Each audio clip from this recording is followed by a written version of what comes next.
It's official. Just moments ago, President Trump posted on Truth Social confirming what Washington had been whispering about for weeks now. Pam Bondi is out as Attorney General of the United States.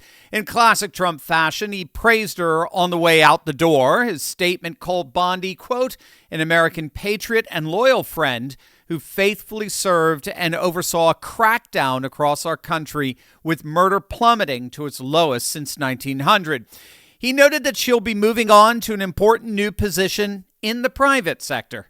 Details to be revealed soon.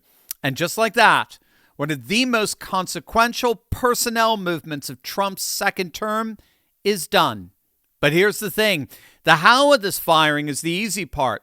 The why and what it means for the next chapter of the Trump administration is a story you're not going to hear anywhere else. Hey gang, it's me, Dr. Steve, your Patriot Professor, here to help you make sense of the madness with breaking news and analysis you're not going to get anywhere else. So you know what to do. Make sure to smack that bell and subscribe button. So Pam Bondi is officially done. She was Florida's Attorney General for 8 years before becoming AG. She was a fierce Trump loyalist, a member of his legal defense team during his first impeachment trial, and one of his most trusted public defenders. When Trump nominated her for AG in early 2025 after Matt Gaetz' nomination imploded, conservatives cheered. She walked into the Justice Department promising to end the weaponization of the DOJ against conservatives and to turn it around on Trump's political enemies. But then something happened. Everything, frankly, was fine and dandy. Everybody was, pumped up, fully supportive. And then two words: Epstein files. Let's go back to February 2025. The DOJ may be releasing the list of Jeffrey Epstein's clients.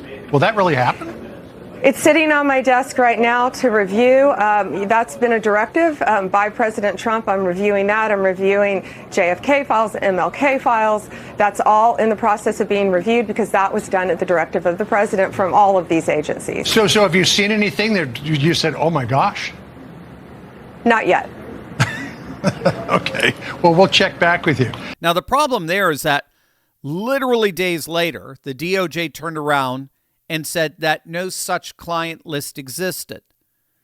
So again, for context, that interview that Bondi just gave there was just a few weeks after Trump's inauguration. We were all chomping at the bit to see the files that we were promised, that she literally said was sitting on her desk. And then inexplicably, days later, we're being told that no such list exists and that the case was closed, that Epstein definitely killed himself and there was nothing more to it. Move on.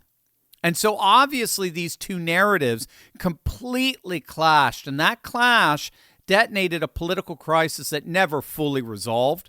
A significant portion of Trump's own base, the people who demanded Epstein's accountability for years, they felt betrayed. The anger was real, it was palpable, it was sustained, and it was directed squarely at Bondi and, by extension, to Trump himself. And it got worse. A House Oversight Committee, including 5 Republicans, issued Bondi a subpoena to testify under oath about DOJ mismanagement of the Epstein investigation. Her deposition was scheduled for April 14th. In other words, the sitting Attorney General of the United States was about to be hauled before Congress by members of her own party days from now. That was the beginning of the end. But the Epstein debacle was only one strike. The second strike was arguably more damaging inside the White House. Trump came into his second term with a clear mandate from his base: accountability, justice, the rule of law applied equally. After being the recipient of weaponized lawfare multiple times, Trump and his supporters wanted investigations, indictments, prosecutions of the people that he believed weaponized the government against him in his first term and then afterwards. Now, in fairness, Bondi's DOJ pursued that agenda rather aggressively by most measures. Federal prosecutors went after former FBI Director James Comey, New York Attorney General Letitia James, former security advisor John Bolton. She's been investigating Adam Schiff, Eric Swalwell, Lisa Cook at the Federal Reserve. Grand juries were convened. Subpoenas were issued. But then, case after case collapsed. A federal judge dismissed the indictments against Comey and James, ruling the U.S. attorney who brought the charges had been unlawfully appointed. Grand juries unanimously rejected criminal charges against 6 congressional Democrats. Federal judges quashed subpoenas into Jerome Powell. Probes into Schiff and Swalwell produced no charges. And as I'm sure you guessed, Trump was just absolutely furious. Do you remember this Truth Social post back in September? Many believe that it was a private message that got accidentally posted publicly because it's addressed directly to Pam.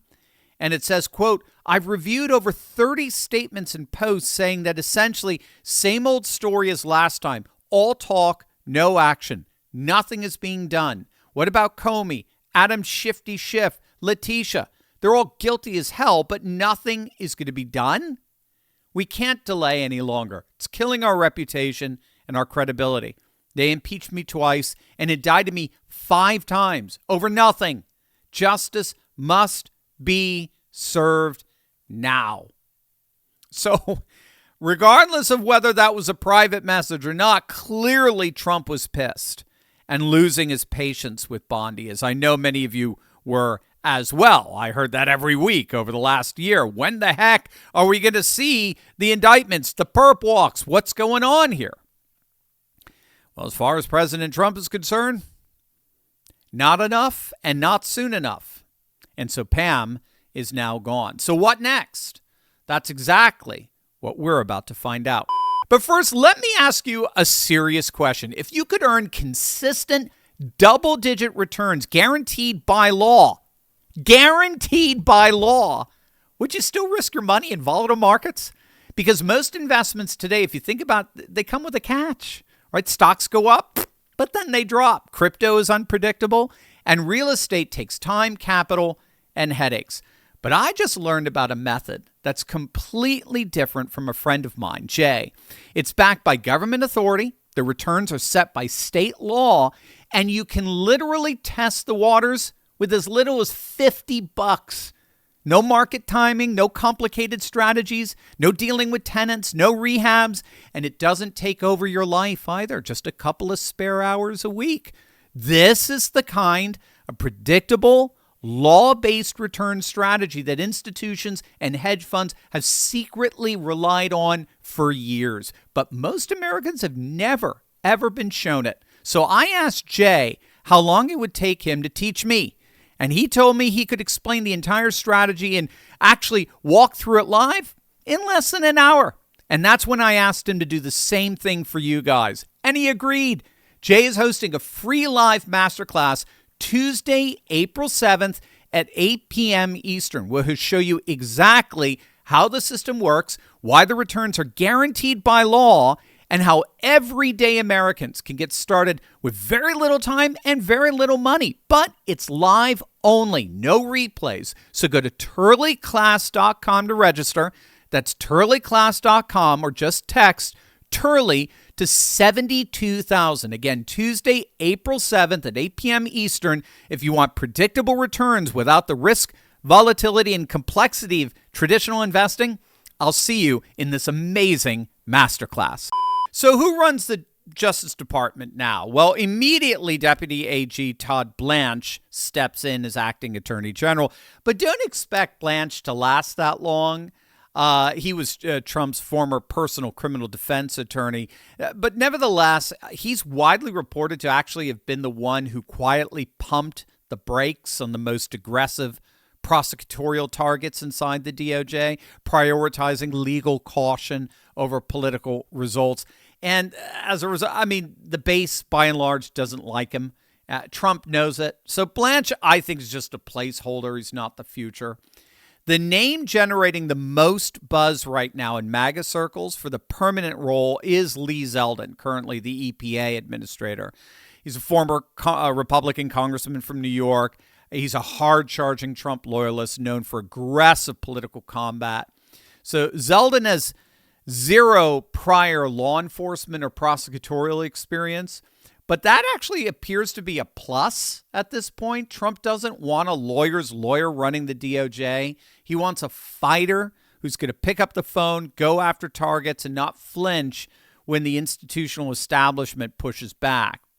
But there is a second name that's been circulating a bit in conservative circles that would be an even bolder choice, and one with some strategic implications beyond the DOJ, and that's Ken Paxton, the current Texas Attorney General, who spent the last 4 years as arguably the most aggressive Republican AG in the country, filing lawsuit after lawsuit against the Biden administration, the federal bureaucracy, the left-wing institutions. He knows how to prosecute. He knows how to fight. And critically, he has the prosecutorial credibility that Zeldin lacks. But here's the political chess move. Paxton, of course, is currently part of a rather brutal primary for Texas senator, right, against the incumbent John Cornyn.